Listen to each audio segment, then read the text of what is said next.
अदालती निजाम 9 मई के मंसूबा साज को ढील देगा तो इंतशार फैलेगा, जिम्मेदारों को अंजाम तक नहीं पहुंचाया तो फस्तायत मजीद बढ़ेगी।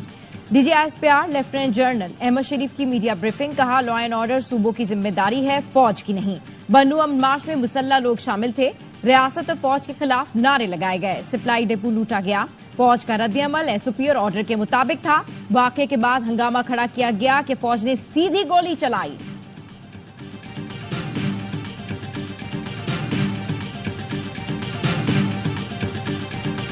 असल दहशतगर्दों के साथ डिजिटल दहशतगर्दी का भी सामना है, जिससे फौज और आवाम के रिश्ते को कमजोर किया जा रहा है।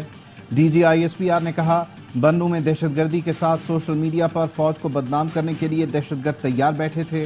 दूसरे मुल्क के बच्चों की तस्वीरें लगाकर प्रोपेगेंडा किया गया।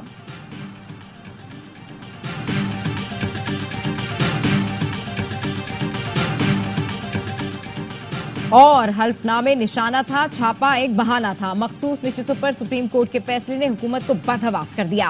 रोज पीटीआई के खिलाफ बयानबाजी की जा रही है। चेयरमैन पीटीआई बैरिस्टर गौहर और अपोजिशन लीडर उमर अयूब की न्यूज कॉन्फ्रेंस, कहा हमारे खिलाफ गद्दारी और दहशतगर्दी के मुकदमे बनाए जा रहे हैं। कोई पीटीआई की हिमायत करता है तो उसको दहशतगर्द बनाकर पेश किया जाता है।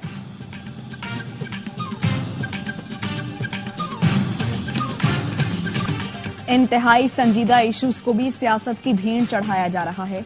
अज़्म इस्तेहकाम कोई मिलिट्री ऑपरेशन नहीं, इंसदाद दहशतगर्दी की मरबूत मुहिम है। डीजीआईएसपीआर ने कहा, एपिक्स कमेटी एलामिया में कहा गया था, अज़्म इस्तेहकाम का मकसद पहले से जारी ऑपरेशंस को मजीद मुस्तहकम बनाना है, लेकिन एक सियासी माफिया अज़्म इस्तेहकाम को मुतनाज़ बनाने के लिए खड़ा हो गया। नजरसानी शुदा नेशनल एक्शन प्लान से मईशत भी बेहतर होगी। अफगान बॉर्डर गैर कानूनी कारोबार को तकवीयत दे रहा है। अज़्म इस्तेहकाम का मकसद यही है कि हमने टेरर क्राइम गठजोड़ को तोड़ना है। मुल्क में करोड़ों की तादाद में नॉन कस्टम पेड गाड़ियां मौजूद हैं। दहशतगर्द कार्रवाइयों के लिए इन्हीं गाड़ियों का इस्तेमाल करते हैं।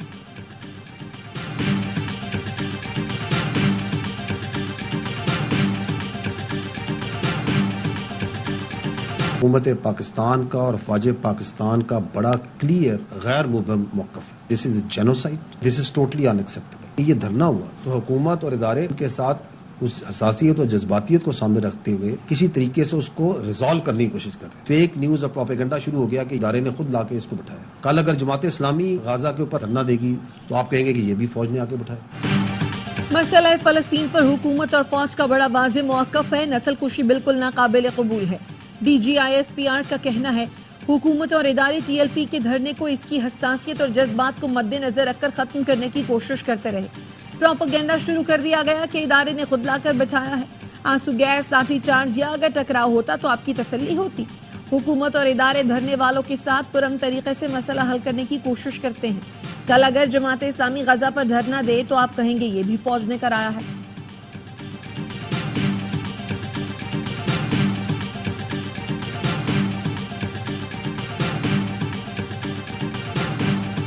मैंने जीएचक्यू के बाहर एहतजाज की कॉल देने का एतराफ कर लिया। अडयाला जेल में मीडिया से गैर रस्मी गुफ्तगू में कहा, मुमकिना गिरफ्तारी के खिलाफ जीएचक्यू के बाहर पुरअमन एहतजाज की कॉल दी थी। 14 मार्च को उनके घर पर हमला हुआ। 18 मार्च को जुडिशल कॉम्प्लेक्स में पुलिस ने उन पर फिर धावा बोला। गुज़श्ता साल 14 मार्च को वकीलों ने यकीन दहानी कराई थी कि हमने तफ्तीश में ताउन करेंगे। यकीन दहानी के बावजूद रेंजर्स और पुलिस घर में दाखिल हुई और तोड़ फोड़ की। 18 मार्च को जुडिशल कॉम्प्लेक्स पेशी पर पुलिस दोबारा मुझ पर हमलावर हुई। पता चल गया था ये मुझे गिरफ्तार करेंगे, इसलिए एहतजाज की कॉल दी।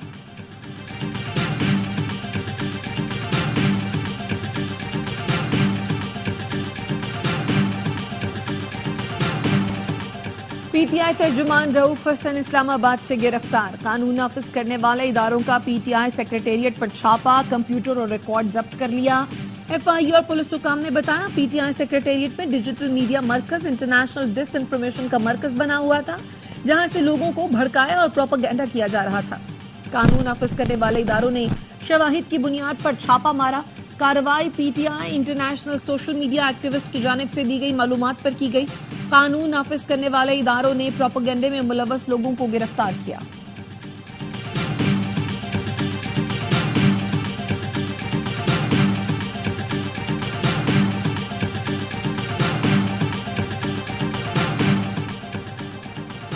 पीटीआई के कोऑर्डिनेटर से धमाका खेज मवाद मिलने का दावा। तफ्तीशी अफसर ने बताया अहमद वकास जंजुआ का ताल्लुक कलअदम तंजीमों से है। पीटीआई कोऑर्डिनेटर को इस्लामाबाद की इंसदादे दहशतगर्दी की अदालत में पेश किया गया।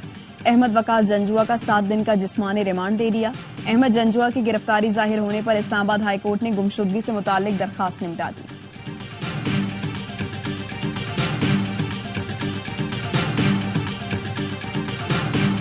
केफी का जो चीफ मिनिस्टर साहब है मुल्क के खिलाफ साजिश कर रहे हैं। बन्नू जो वाकया कहते हैं कि हम इंक्वायरी करा देंगे, तो आप क्या करा देंगे कि जब खुद आप उसमें मुलविस है। ये कहता हूँ प्राइम मिनिस्टर साहब से मेरे डिमांड है एक GIT बना दे। GIT बनाकर सामने आ जाएगा कि कौन इसमें मुजरिम है। पीटीआई ने बनु एहतजाज में लोगों को असलहा दिया। वफाकी वजीर अमीर मकाम का दावा, कहा अली अमीन गंडापुर वजीर आला बनने के बाद से साजिश कर रहे हैं। बन्नू वाकया तहकीकात के लिए JIT बनाई जाए। पीटीआई ने इदारे को निशाना बनाया, सबूत मौजूद है।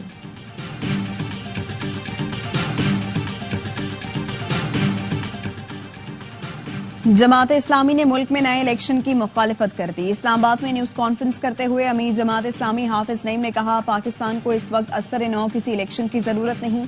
सुप्रीम कोर्ट फॉर्म 45 की बुनियाद पर नशिस्तें दे।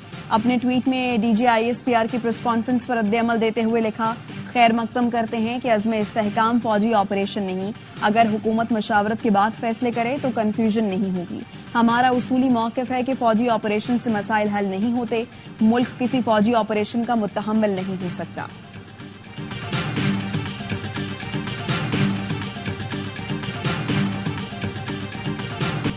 हुकूमत पहले पीटीआई पर पाबंदी का मामला काबीना में लाए, फिर रद्द-ए-अमल देंगे। वजीर इत्तलात चंद शर्जील मेमन कहते हैं सिस्टम भी चलेगा और हुकूमत भी। कुछ लोग मायूसी फैला रहे हैं जो कामयाब नहीं होंगे। जिम्मेदारी से कह रहा हूं कुछ नहीं होगा। कानून वाज़ेह है, ममनुआ फंडिंग वाली पार्टी इलेक्शन नहीं लड़ सकती।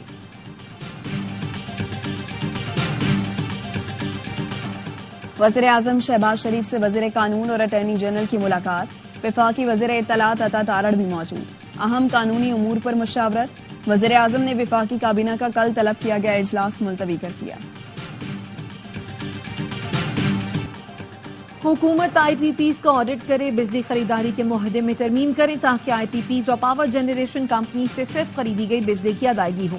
हुकूमत अपने प्लान्स और तकसीमकार कंपनियों की निजकारी करे।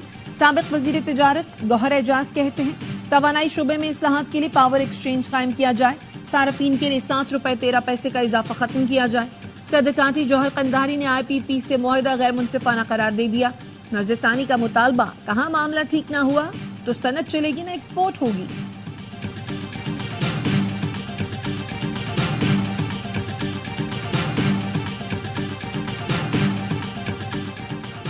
हरियाला जेल में 190 मिलियन पाउंड रेफरेंस की समाअत। जुबैदा जलाल और परवेज खटक की शहादतों पर बुश्रा बीबी की हद तक जराह मुकम्मल हो गई। समाअत 26 जुलाई तक मुलतवी। परवेज खटक ने अपने बयान में कहा, बानी PTI के इसरार पर काबीना ने बगैर पढ़े एजेंडे की मंजूरी दी। उन्होंने इस बात पर बहस करने से भी मना किया था।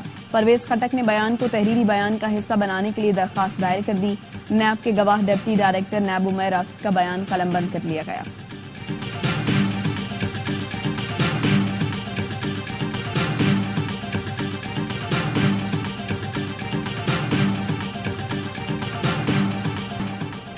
तोशा खाना के नए रेफरेंस में बानी PTI और बुश्रा बीबी के जिस्मानी रिमांड में 7 रोज की तौसी। बानी PTI से 9 मई के मुकदमात में तफ्तीश के लिए लाहौर पुलिस की टीम अडाला जेल में मौजूद। 12 इंस्पेक्टर्स की टीम की क़यादत DSP कर रहे हैं। लाहौर हाई कोर्ट ने 12 मुकदमात में बानी PTI के रिमांड के खिलाफ दरखास्तें कल मुकर्रर करने की हिदायत कर दी। अदालत ने रजिस्ट्रार ऑफिस का एतराज मुस्तरद कर दिया।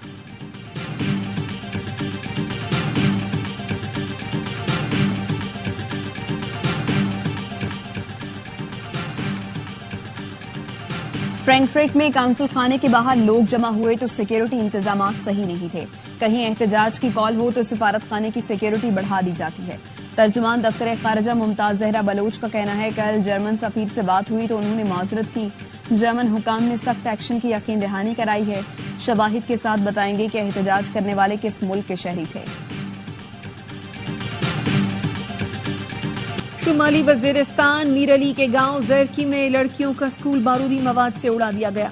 जिला इंतजामिया का कहना है धमाके से करीबी घर को भी शदीद नुकसान पहुंचा, किसी जानी नुकसान की इत्तला नहीं।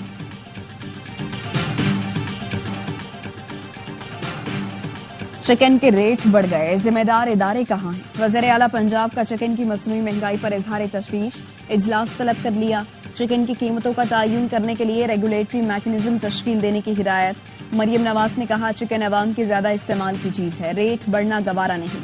पोल्ट्री वाले बिजनेस करें, जायज मुनाफा कमाएं, लेकिन अवाम पर नाजायज बोझ न डालें। अवाम का एहसास है, माफियाज को महंगाई की इजाजत नहीं दे सकते। ना लोड शेडिंग खत्म की, ना बिलों में कोई रिलीफ मिला। कराची के शहरी गैर एलानिया तवील लोड शेडिंग से परेशान। कहते हैं मजदूर तबका तो रुल गया, छोटे मकानों में रहते हैं, शदीद गर्मी में बिजली नहीं होती, बिजली ना हो तो पानी भी नहीं मिलता, गुजारा मुश्किल हो गया है। हुकूमत कराची के शहरियों के बारे में कुछ तो सोचे।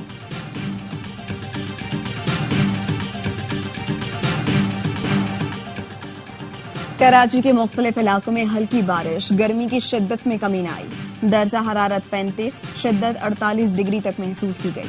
पंजाब में मानसून बारिशों के चौथे स्पेल की एंट्री, मुख्तलिफ शहरों में बादल बरस पड़े, गर्मी और हब्स में कमी आ गई। गुजरात में मूसलाधार बारिश से नशेबी इलाके ज़ेर-ए-आब। वजीराबाद और गिरदोनवाह में भी तेज हवाओं के साथ बादल खूब बरसे। बारिश के साथ ही गैप्को की मुतादिद फीडर ट्रिप कर गए, बिजली बंद।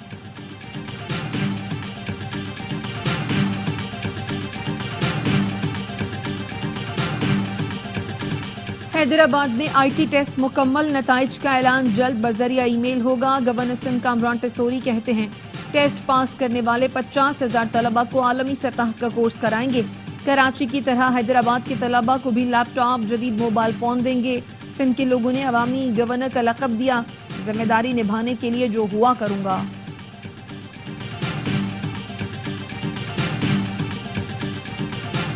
उनको अगवा किया गया और उनके साथ रॉबरी की गई, डकैती की गई। तमाम डेटा उन्होंने रेज कर दिया था और उसकी लड़की की कोई इन्फॉर्मेशन हमारे पास अवेलेबल नहीं थी। हमने उसके तमाम डेटा को रिकवर करने के बाद लड़की को हमने उनके फ़ोन नंबर से ट्रेस करके हमने उसको पहले गिरफ्तार किया। खलीलुर रहमान कमर को हनी ट्रैप करके 1 करोड़ भत्ते का मुतालबा किया गया। 2 घंटे हब्से बिजा में रखा, तशद्दुद किया गया, आंखों पर पट्टी बांधकर ननकाना साहब मुंतकिल किया। DIG ऑपरेशंस का कहना है, मुल्जिमान ने खलीलुर रहमान कमर को धमकाने के बाद ननकाना के करीब छोड़ दिया। वाक़े की FIR 20 जुलाई को दर्ज कराई गई। लड़की समेत 12 मुल्जिमान को गिरफ्तार कर लिया।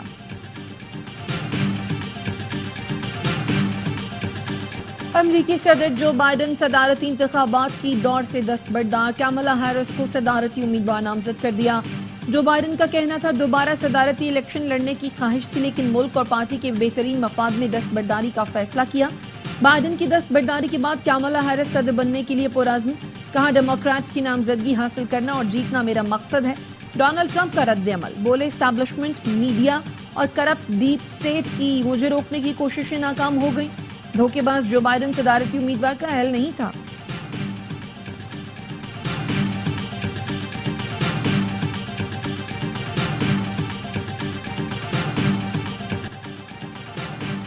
इसराइली फौज की खान यूनिस में बमबारी, 27 फलस्तीनी शहीद, दर्जनों जख्मी।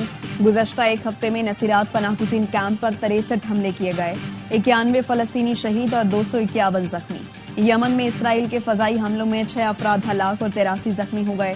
जनूबी लबनान में इसराइली गोलाबारी से 2 लबनानी फौजी जख्मी। इसराइल का रवां हफ्ते जंगबंदी मुज़ाकरात दोबारा शुरू करने का ऐलान। नेतन्याहू का कहना है, इसराइली वक्त जुमेरात को दोहा रवाना होगा। हुकूमत सुप्रीम कोर्ट के हुक्म के मुताबिक पहले नोटिफिकेशन जारी करे, फिर एहतजाज खत्म करेंगे। बांग्लादेश में तलबा मुजाहिरीन का हड़ताल जारी रखने का ऐलान। बांग्लादेश में 1 हफ्ते से जारी मुल्क गिर एहतजाज में मुजाहिरीन और सिक्योरिटी फोर्सेस के दरमियान झड़पों में अमवात की तादाद 151 हो गई, सैकड़ों जख्मी। ICC इजलास में चैंपियंस ट्रॉफी के बजट की मंजूरी दे दी गई। जराये ने बताया, चैंपियंस ट्रॉफी का बजट इजलास के आखिरी रोज मंजूर किया गया। श्रीलंका में ICC की बोर्ड मीटिंग जारी। सालाना इजलास में चेयरमैन PCB मोहसिन नकवी ने भी शिरकत की।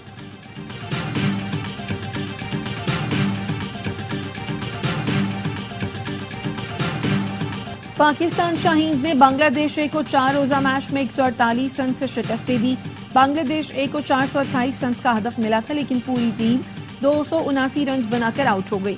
Left arm spinner Mehran Mumtaz और फास्ट बॉलर शाहनवाज धानी की उम्दा बॉलिंग मेहरान मुमताज ने 4 और शाहनवाज दहानी ने 3 विकेटें ली। दोनों टीमों के दरमियान दूसरा 4 रोजा मैच जुमे से खेला जाएगा। स्वीडिश टेनिस ओपन टूर्नामेंट में बड़ा अपसेट, राफेल नडाल को फाइनल में शिकस्त। स्वीडिश ओपन फाइनल में पुर्तगाल के नोनो बर्जेस ने साबिक आलमी नंबर 1 राफेल नडाल को आउट क्लास कर दिया। 37 साल राफेल नडाल ने साल 2022 में पहली बार फाइनल में जगह बनाई। बहुत हो गई रेस सड़कों पर, अब बाजी लगेगी फजाओं में। स्विट्जरलैंड में हाई लाइन वर्ल्ड चैंपियनशिप, सैकड़ों फीट बुलंदी पर खिलाड़ियों का पतली सी रस्सी पर सफर। फ्री स्टाइल और तेज रफ्तारी में जर्मनी की सिसिलिया ने बाजी मार ली। दौड़ के मुकाबलों में जर्मन एथलीट सबसे तेज रहा। फ्री स्टाइल में स्पेन का डेविड फाते रहा।